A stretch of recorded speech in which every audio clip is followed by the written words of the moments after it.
Tour de France is brought to you by Eurosport in association with Telecom,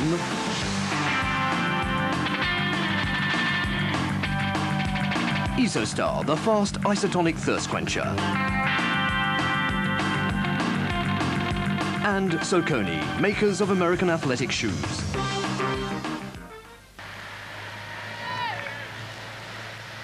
We're picking up now Jessica Skibby, who's lying third overall on the general classification. Then we're going back into the finish for Charlie Motte to come in. And Charlie has taken a bit of a plastering, but I should think probably that Charlie hasn't ridden his guts. He doesn't look to me as if he's pushing himself too hard. They're coming back into the finish at the centre of Luxembourg, going over that tremendous bridge. You probably caught a quick view of it then. So Charlie, I would suggest probably, crafty fellow, is just preserving a bit of his strength, because I think that if Lino can do what he's doing now and go very quickly, he could well still be in the yellow, and Charlie will then be trying to help him on the stages, the mountainous ones, to preserve that yellow jersey. So Charlie, a respectable ride, but I think probably deep down there's a bit more of tactical thought going into it as far as he is concerned. Steve Bauer, 44, outside that is going to be 45 at this particular point. So Steve, I don't think he would say that time trialling is one of his better types of cycling performance. A very good sprinter, all good all-round roadman, but time trialling, it's a specialist thing, by the way. There are certain riders that can do it, and amazingly enough, most of the winners of the Tour de France have always been good time trials. Hino and Merckx were brilliant time trialists.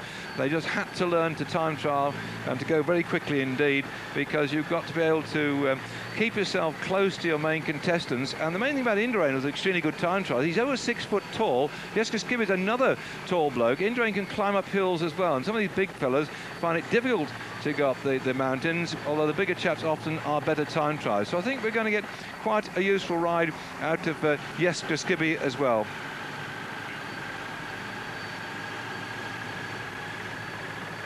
Skibby, again, one of those adventuresome riders who is never prepared to say the race is over and done with until he's had a right good go at it. And at the moment then, lying third overall on general classification. And here he comes. Winners of stages in the Tour of Spain and the Tour of Italy and the Tour of Denmark. And already this year had a second place in Louis Puig behind Sean Kelly. So he's had quite a useful year so far, and second on that stage into Koblenz when we had a rather nasty, miserable day. The rider here might be suffering a bit by his performances yesterday. Back out then with Greg LeMond.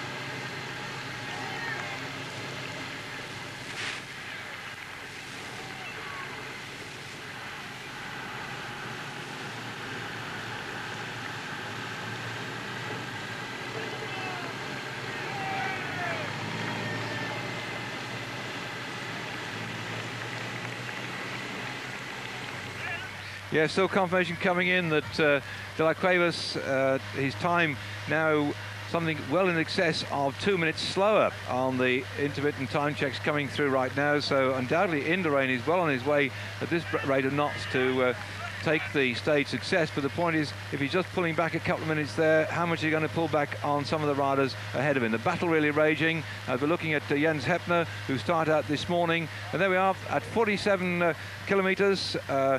De La Cuevas at 2:21. Bugno. LeMond has dropped back a little bit here then from Indurain, and that is, I think, a bit of a disappointment for him, because he started certainly in good form. Here, back with Greg LeMond at 2:40, so he's obviously dropped a bit of that early speed. We thought early on that Greg was probably on an ascendancy, but he looks like he's beginning to tire a bit now. If he's now 2 minutes 40 seconds down on Indurain, it means that he started out this morning 1:04 ahead of Indurain, so now he's at least a minute in arrears from Migo Indurain. The one who's fighting back, of course, is Pascal Lino.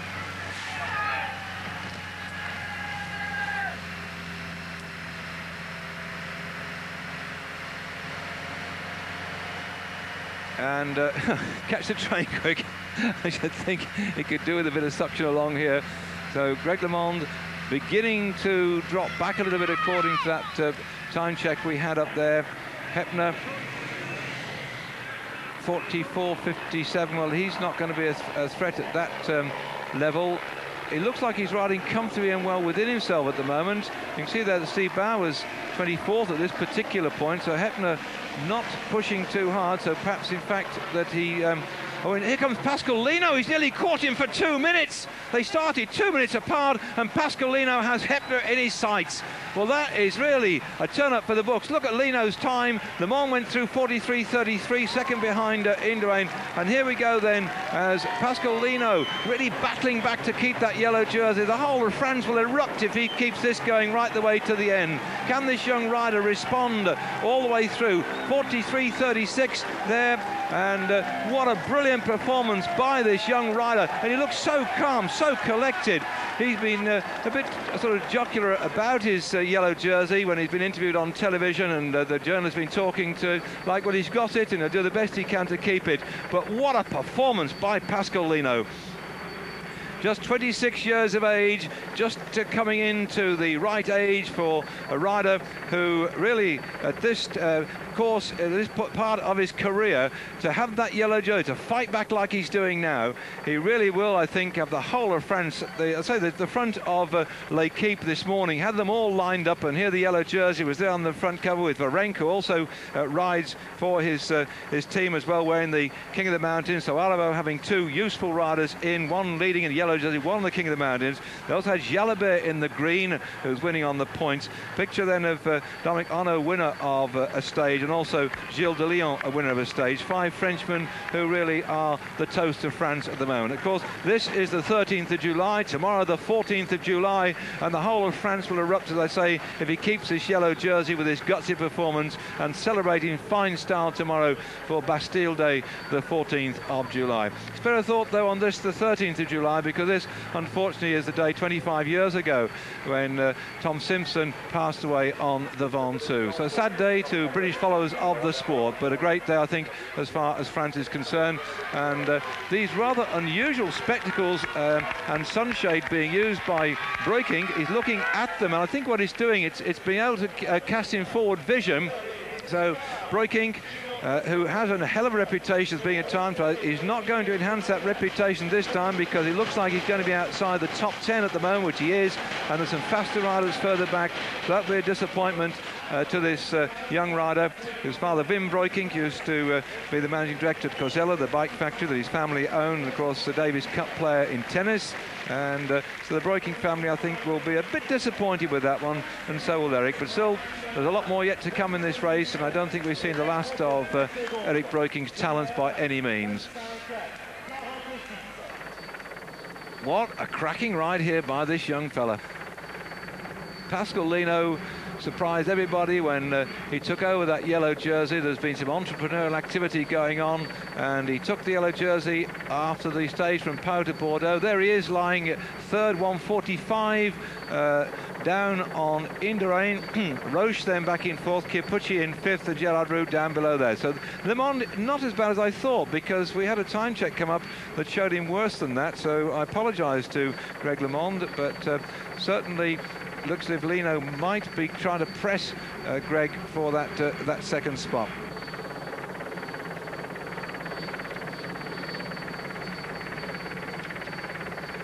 Beautiful sight, nice part of the world here in Luxembourg. The little state of Luxembourg, or the Grand Duchy as they call it, is in fact only 70 kilometres from top to bottom or thereabouts, and 40 kilometres across. That's sort of 25 miles wide and 45 miles from top to bottom. And Luxembourg, very much the centre of the EEC over the years, and it's also the place where the FICP, the Fédération Internationale Cyclisme Professionnel, have their headquarters. And of course, those who brought up on Radio 208, Luxembourg 208, will remember listening to it over those years before the pirate radios swept all before them. So Radio Luxembourg 208 what a famous place, a famous name. And I think the number of kids who spent their time up underneath the bedclothes listening to it on their tranny radios, or in fact even further back on the old crystal sets, were legendary. Of course, here we are with the yellow jersey, ploughing his way through Luxembourg, and here we are with Stephen Roche, who's still hanging on extremely well indeed. Somebody else had put some Detto jeans on one of the competitors, trying to get some cheap advertising. I shouldn't mention their name then, should I? Because Korea is a jeans manufacturer, and somebody looking for a quick way. They do terrible things actually to the roads, and you can always find up on the Alpe d'Huez and some of the big mountain climbs over all the years, all the names of the top riders there have been painted on, and the local road sweepers and road menders, bit by bit, they manage to eradicate some of them, but not all of them. They sort of go down in tradition. And in fact, the usual thing in France, you can go through any little village and you'll find a white line outside a cafe somewhere where they're always having races and little preen points, and it's sort of stuck there in perpetuity. Raul Alcala, we haven't seen a lot of him, but there's still quite a tidy time. It looks like he's going to finish inside the top 10. Raul coming up towards the finish, having gone across the Pont Adolphe. He can now see the finish, which in fact actually they finish in a place here called the Square des Martyrs, the Martyrs Square, and there are a few people out there in for martyrdom at the moment, because this is a tough old course today, a very strong wind blowing, and Alcala 24.55. Is he going to make it in the top 10? Yes, he is. He just puts Van Zelle out of the top 10.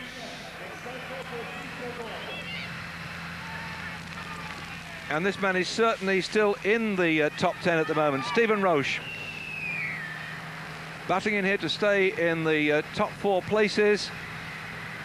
I've got my fingers crossed for your back today. Should I take sides? We're supposed to be totally impartial, we commentators, but I'd love to see somebody come and have a real good go, and so many people have written them off for their failures in the past, but he's had more than his fair share of injuries and more than his fair share of operations on his knees, has Stephen Roche. Casputis then, a very useful time then, 1:23 just flashed up. That in fact was the leading time for some time, so Lacquet put 1:22.31 on the board to be the overall leader. So Jérôme Simon is not going to make it into the top 30. I think he make about well, inside top 40 at the moment, but there's some riders will push him down I think a bit further. Is he going to make the top 40? Hampson we see with 39th at the moment. And so yes, he's 39 and Hampson drops into 40. So one of the famous Simon family.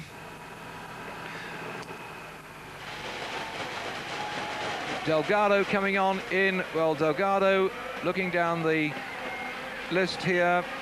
He's 18th overall on classification. A tidy ride he's got here. Jean-Francois Bernard also rides for Benesto, so that puts him equal. Well, just 5th pushes Benesto rider Jean-Francois Bernard down into 6th spot.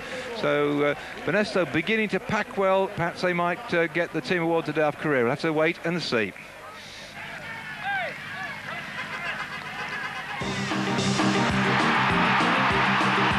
Is setting a very hot pace. In fact, at the 37-kilometre point, he looks like he's in the lead. We'll wait for confirmation of that one. Indurain, it looks like he's beginning to slow a bit after a tremendously fast start. So Pascal Lino is fighting back. Yes, because Kibbe is doing a great ride. Kipucci is there. Roche and Le Mans are all battling hard to win this time trial stage. But this is the man who is going like he's possessed. That yellow jersey, we always know, brings the best out. And there it is then. In fact, that's at 37 kilometres. And the general classification now, what they've done is they put it in there, so Pascalino is still there, holding his overall position. Indurain will have moved up into 4th spot as such on general classification. That just gives you some idea of the general classification after 37 kilometres. Though Indurain is battling away to win this overall time trial today, he's not yet managed to take the yellow jersey off Lino, who is fighting back all the way around this course. So at 37 kilometres, Indurain has got a battle in his hands, because this man Lino is determined to keep that yellow jersey on his shoulders, and a good ride by Skibby and Kipucci, whilst Indurain is moving up ahead of Roche and Le Mans on general classification. Nevertheless, they're not letting Indurain get it that easy, but don't forget 37 kilometres is only something like 2/3 distance. We're doing 65 kilometres in all, and a lot can happen towards the back end of the race. Can this young rider here, this 26-year-old rider from Saussure, stay in that a chase. Can he in fact keep within spitting distance of Indurain? Can he keep that yellow jersey as he's been promising to do until we get up into the Alps? We do have a rest day at the difference between the 11th and 12th stage, so you'll have a little day off there on the 16th of July. But here he is then, trying to stay in yellow, and the way he's going at the moment, I think he has a very good chance indeed, because we're now 2/3 or more than 2/3 the way around the course, and those time checks showing that he's battling and fighting back. But Indurain's still undoubtedly the fastest man around the course. Looks like he could win it, but the thing is, how much can he get back on his key rivals? Kiyuchi then still ahead of Indurain on general classification, and a nice little Carrera sandwich at the moment at 37 kilometres with Indurain between Kiyuchi and Roche. Well, these time trials, they call them the race of truth, and it looks as if he's got Hepner in sight here. We saw that earlier on back down the road that he'd got Hepner in sight, and I thought he'd have probably closed up on him by now.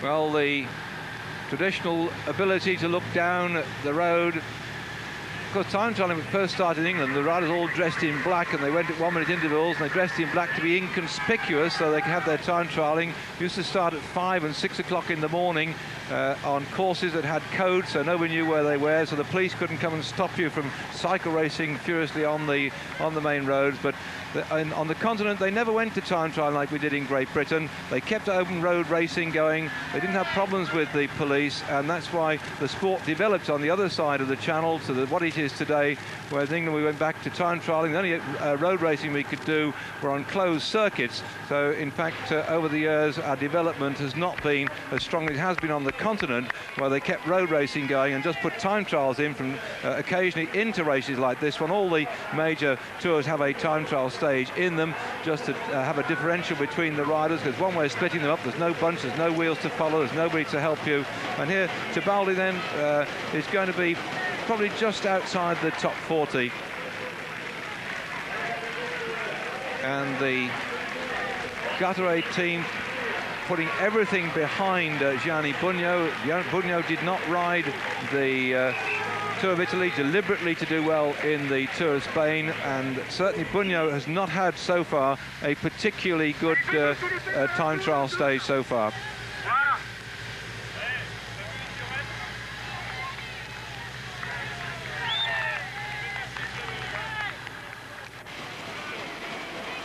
And we haven't had the fastest time up there on the board, 1:23.31, as Eric Boyer finished 1:26.49. In fact, he's outside that one. Oh, so here comes Indurain. He's caught Fignon. That is a tremendous ride then by Indurain. He's got Fignon for 2 minutes. He's taken out of Fignon. Fignon battling to fight through. Let's see what Indurain's time. This is the one that, oh, look at that. De La Cuevas is the best at 1:23.31. He also rides for Bernesto. Indurain riding for Bernesto. It looks like he can get inside 1:20. There's going to be a cracking ride here by Miguel Indurain. Behind him, Fignon is some 2 minutes down on the road, and so Fignon will be in something like 1:21. Fignon will be a very good time indeed as he hits the line then, 1:19.31, and that puts him in the lead by 3 clear minutes over Armand de la Cuevas, and Fignon will be 2 minutes back, so Fignon probably has gone into second place at the moment on the road, but still out there. The riders have yet to come in, and let's see what they can do. Here we are.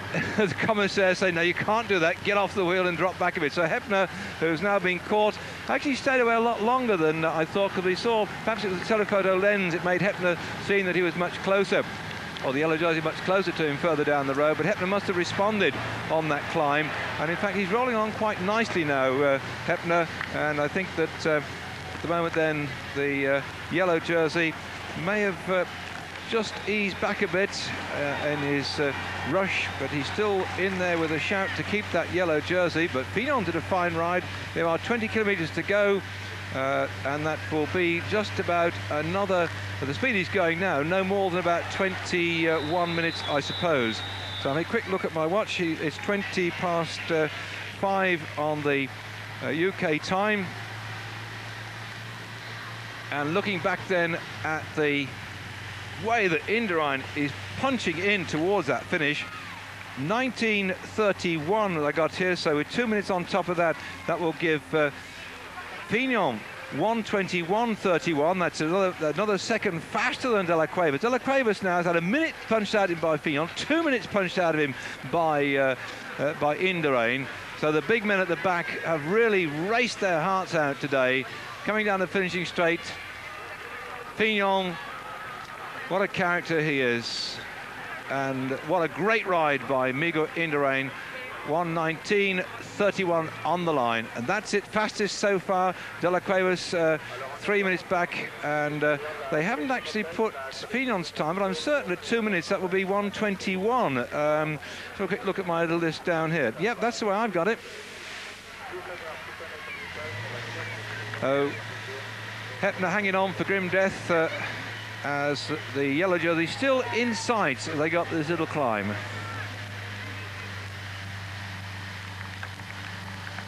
Crossing over the bridge, it's quite a little battle here.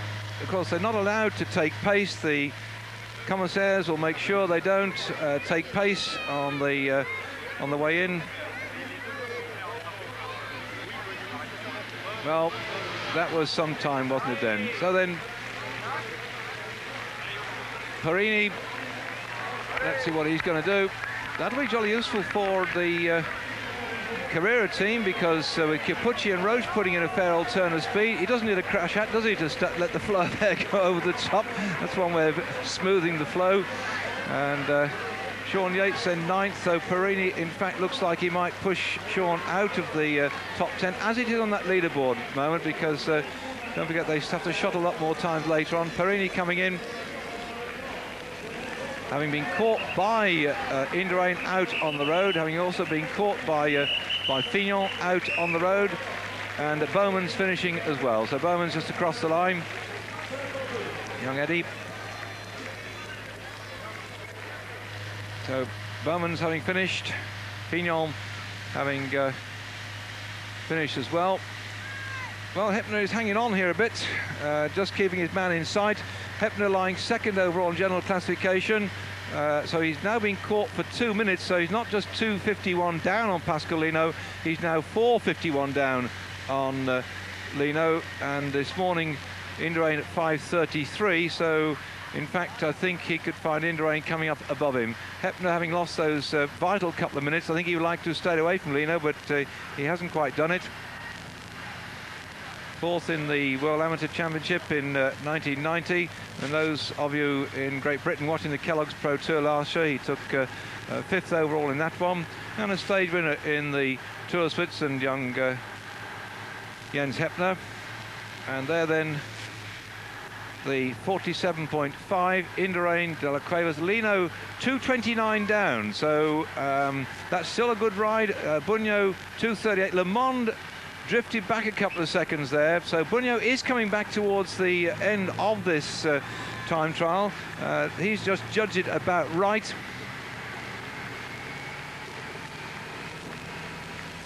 And still Hepner hanging on. Well, Bugno 1:22.33. Yaskula down in third place, 23:18.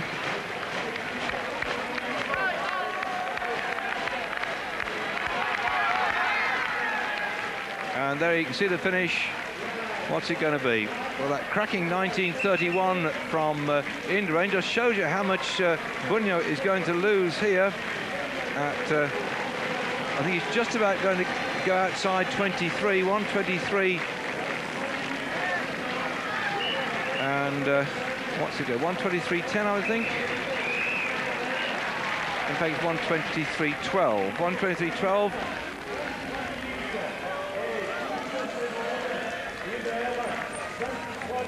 Skula's one of the early starters. He did quite a good ride out on the course from Poland, and all these very hard riders.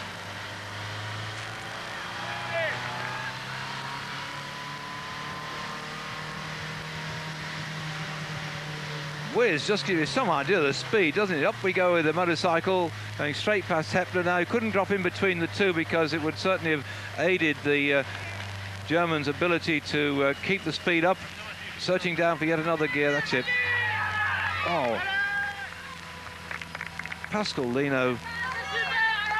He really has. He's got all the time checks coming in. One thing about being last man on the road, you know exactly what the times are. Certainly, I think there we are. Lino now at 47. This is the general classification by virtue of shuttling the times into the computer. Lino, Indurain, Skibby. So Indurain's moved up into second place above Skibby, Kipucci, Roche, and Le Monde. But still, Indurain, that gap then 3 minutes and 4 seconds between Lino and Indurain. So this lad is still going to keep this yellow jersey.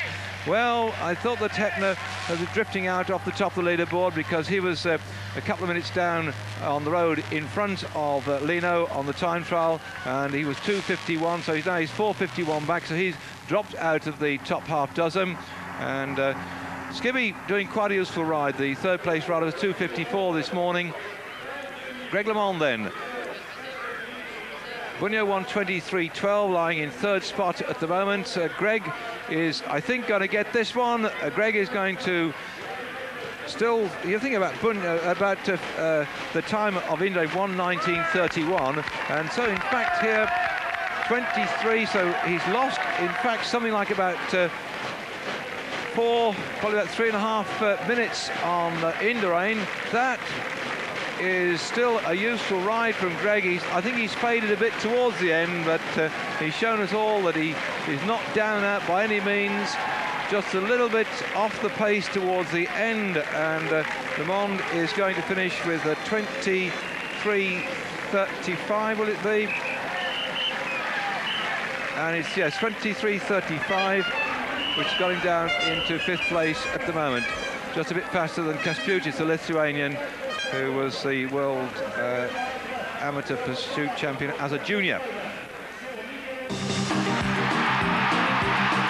So Greg LeMond coming down the finishing straight, and my apologies to Fignon supporters. I was looking at a different set of lists we've got here. I'd been working out the time gap between Fignon and Indurain. They've only 16 seconds difference on them, but of course when on the road this morning, in fact, between Indurain and Fignon were Perini and Bowman. So when Fignon came in to the finish, actually Indurain had caught him for something like 6 minutes. So 1,000 apologies to all you people back at home with your own little list of the general classification. It was not 2 minutes down. I'd got him on the little list here. We were picking out the main stars, and Indurain was 5:33 down on Pascal Lino this morning. Fignon 5:49, and wedged between Indurain and Fignon was Perini and Bowman, we saw coming in. So quick check back down my list here, and in fact, so Fignon was not there at 21. He, in fact, had lost some 6, so he was about 25 down. So, sorry, 25, 1:25.31 for Laurent Fignon. Oh, my goodness. I could do with some of my timekeeping friends from the RTDC to join us. The Road Time Trials Council, who govern the time trial sport in Great Britain. You're probably listening on the radio, watching on your television, and trying to make notes, because off air we get some time checks coming in as well to keep us in contention. Oh dear, he's beginning to roll a bit now, but it's always a bit deceptive sometimes on these slight drags as to whether, in fact, the old man with the hammer's got you. But 40 miles it is, and yes, it is just a false flat. I remember Stephen was selling with it on towards the finish. There are false flats, and you see how they're almost grinding to a halt. Well, I'd have thought it would have been worthwhile to change down a bit, but of course they're working on very much straight through blocks here, and there's not a lot of distance between your smallest sprocket and your biggest sprocket at the back on your 6-speed, or even sometimes 7 speeds at the back they're riding now, giving them 14 gears, and some of them even up to 8 sprockets on the back, giving them 16, but most of them riding 7 at the back for 14. Straight through blocks, staying out on the big ring most of the way around, as Lino Borussia from Class start out this morning 4:24 down on Pascal Lino in 9th place. Coming into the finish down this finishing straight. This is the Avenue de la Liberté, and Lino Borussia, a respectable time there, the Spanish class rider. #1 rider Rominger, having won the Tour of Spain in fine style. Decided that to ride 2 great tours in 1 year was a bit too much for him. And there we are then, 1:25.28.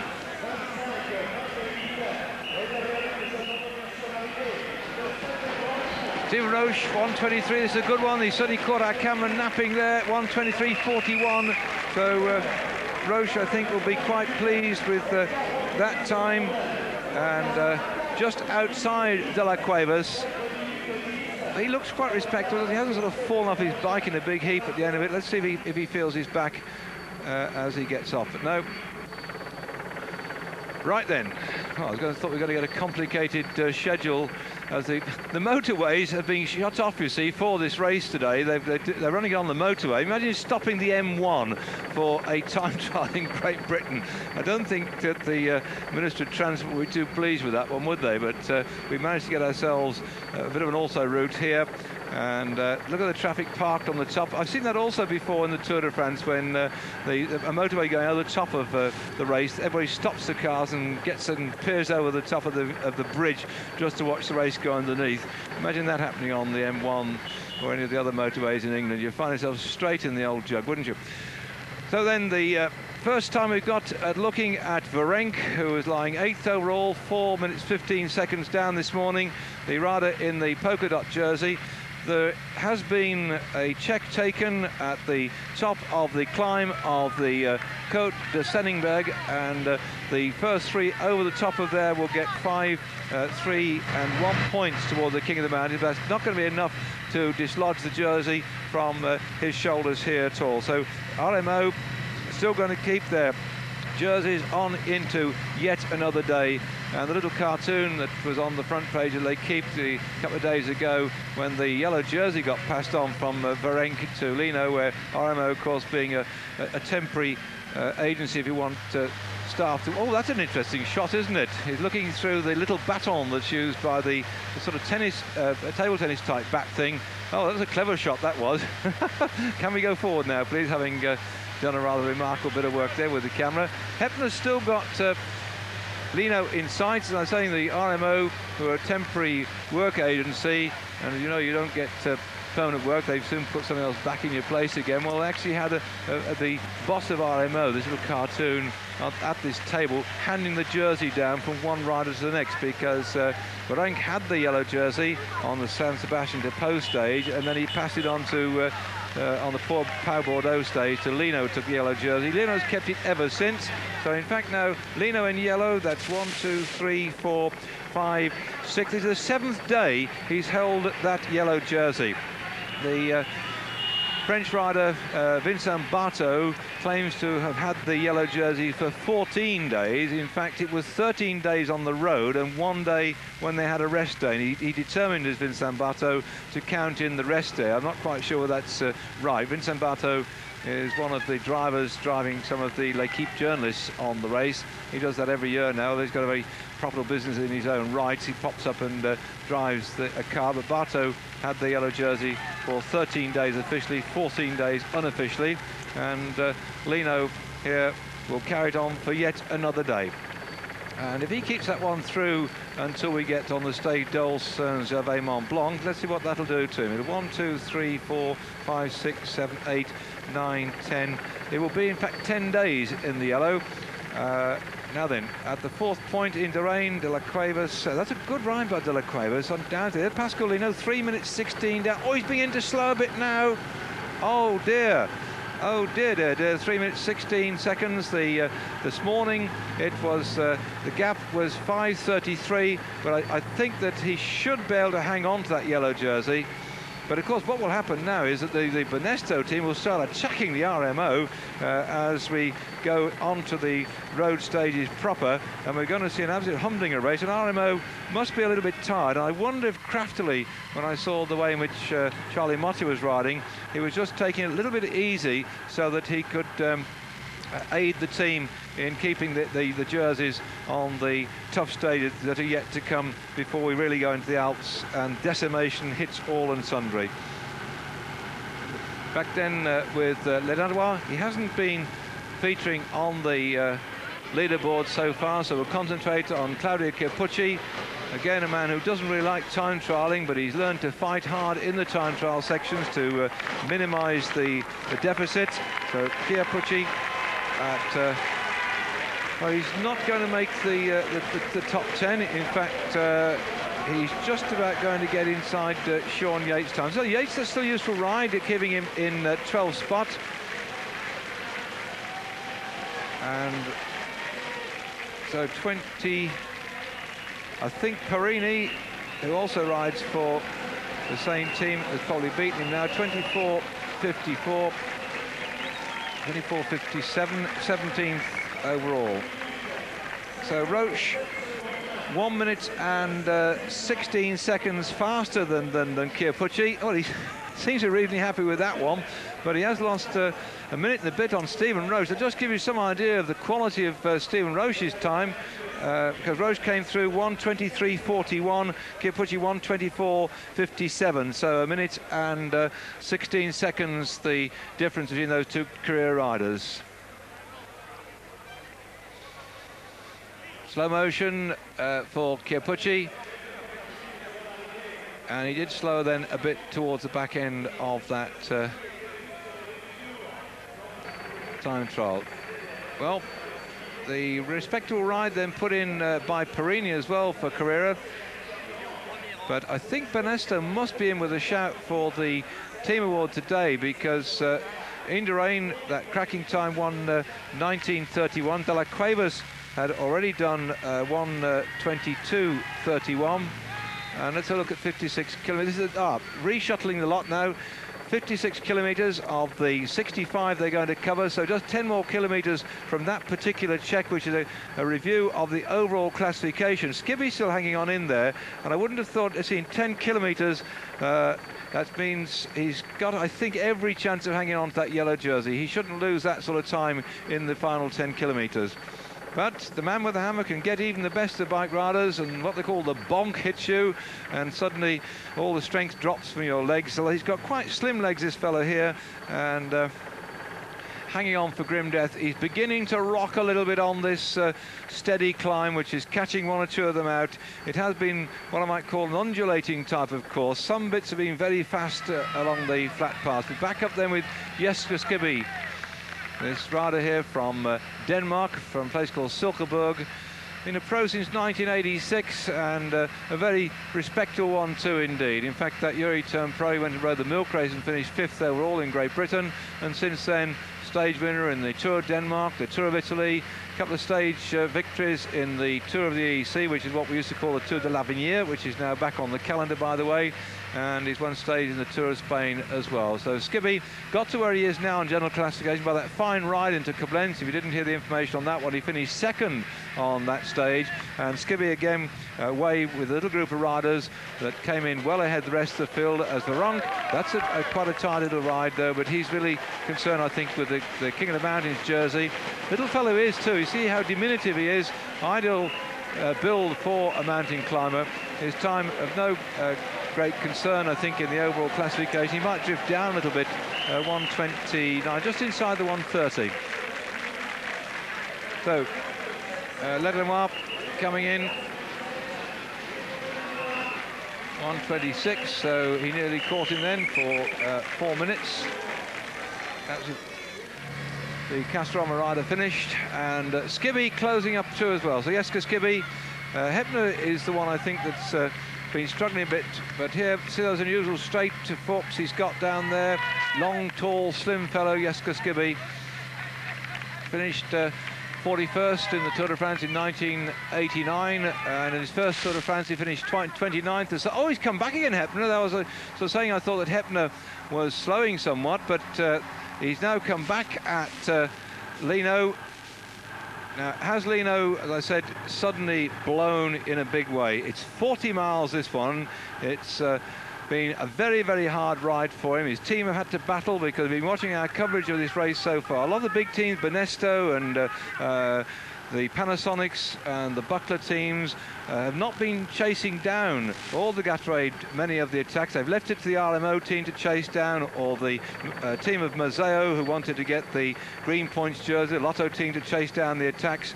So really, the RMO have been struggling quite hard. Yesterday, Hepner did a very great ride, because the stage into Koblenz, sponsored by Telecom, who his sponsors, so he was really trying his heart out. Yes, that's what's picked him up overall in the classification after that stage into Koblenz. So there he is then, Hepner at the moment.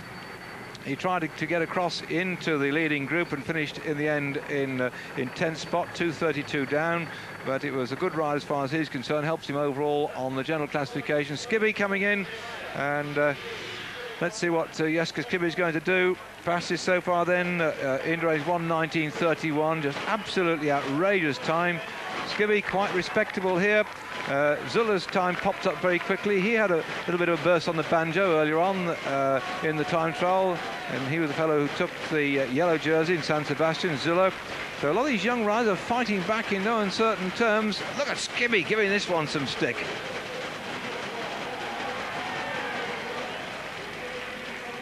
Delgado, he's got to get inside the top 10 if he just raises the tempo a little bit, and or is he outside Delgado's time? Looks like he just faded a bit towards the end. 1:24.30 for Skibby.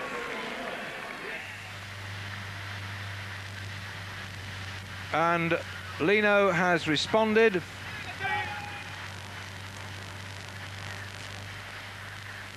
And raised his game just a little bit more now. So Skibby 1:24.30. That's looking down the list here.